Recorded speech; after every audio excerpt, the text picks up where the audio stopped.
Mark Bossert. I'm here with Bernie Pawlik, Pawlik Automotive in Vancouver, Vancouver's best auto service experience, and we're talking cars. How you doing, Bernie? Doing very well. So, today's victim is a 2016 Volvo XC90 that was not opening properly. What was going on with this vehicle?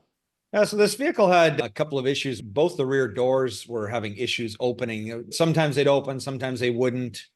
That was the customer's complaint. Front doors are fine. It actually had an issue with the tailgate as well, but that was a completely separate issue, not part of the podcast.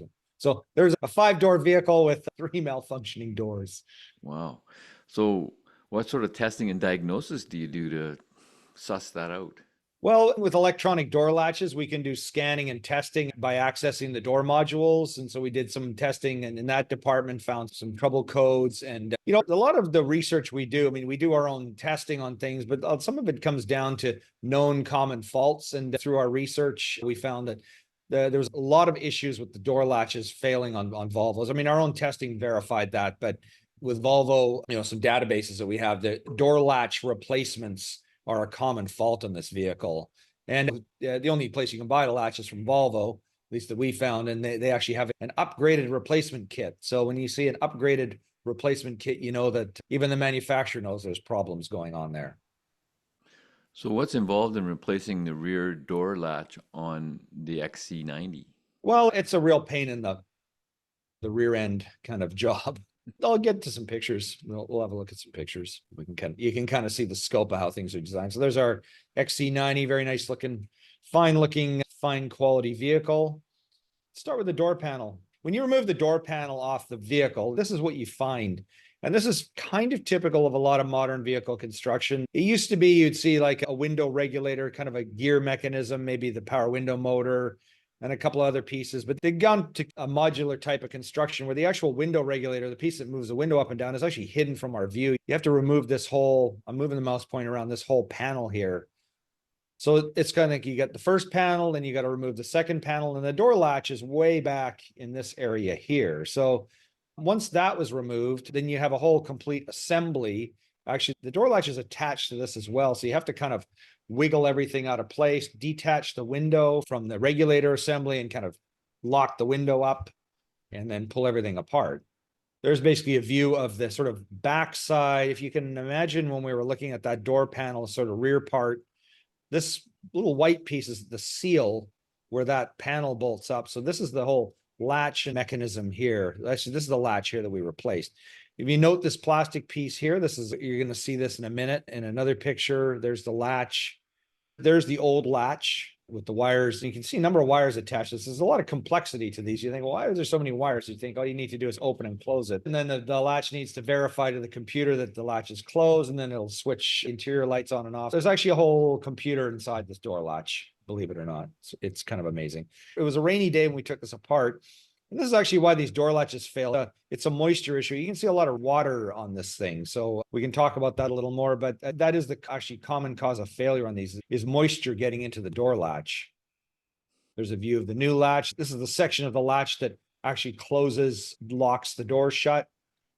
This is the top sort of view of the electrical connector. And these are moving parts where when you pull the door handle, these arms will move. And there's the replacement kit. So when you buy the latch from Volvo, you don't just get this piece here. You get a new replacement kit, which has a new upgraded plastic piece. It has this rubber piece here, which you may have noted was not on the original latch. There's a few little trim seals and some screws and pieces. So what happened is that Volvo, this is such a common problem, Volvo realized that these latches get doused with water and fail. So this new replacement kit now has a rubber seal that sits over top of the latch and seals the moisture out. So, is the water coming in through the window or is it some from the wheel well, sort of? No, the water comes in through the window. We figured, I guess get back to the pictures. I don't know if I have a picture that shows, well, we can look at this one here. I don't know if you can see the top here. I kind of cropped this. So this is the moving window glass here where I'm moving the mouse pointer. And Right at there's the top sorry? right at the top of the picture. Right at the very top of the picture. Yeah. And there's actually it's like what you call a quarter glass. It's a piece of glass that does not move. And so in between here, we kind of figured that there's a metal piece of trim and a channel for the window. we figure that what probably happens is the water runs down there and the door latch sits right here. So it's probably kind of a design flaw in the way the water runs down the window, because every door has water running through it. There are drain holes in the bottom of all doors. Water runs through doors. It's just part of the way cars are designed. But keeping, the amount of water to a minimum is important. So for some reason here, there's definitely a design flaw that causes too much water to get onto this latch. So once you replaced everything, did you have to reprogram if there's a computer in the latch itself? I'd say surprisingly, we didn't on this one. A lot of Volvos, when you replace door latches or switches, you have to reprogram them. This one you didn't. So it was plug and play, which is good because it saves us time and saves the customer money from, having to go through a programming procedure. And I often wonder with certain components, I can see why some things are programmed and other things it's just like Volvos. Typically, a lot of times you replace like a driver's master door switch, you have to reprogram it. I don't understand why the computer can't just go, oh, it's got a door switch. Why do you need to program that particular thing in and spend all that extra issue? But for some reason they do. So these are pretty fancy luxury vehicles. How is a 2016 XC90 for reliability? Not too bad. However, here we find a design flaw in the vehicle, which is, a costly repair. It has a power tailgate, which is very common on most luxury SUVs. The tailgate struts were replaced this time too, so they'd failed. So we have a vehicle, I guess about 8 years old now.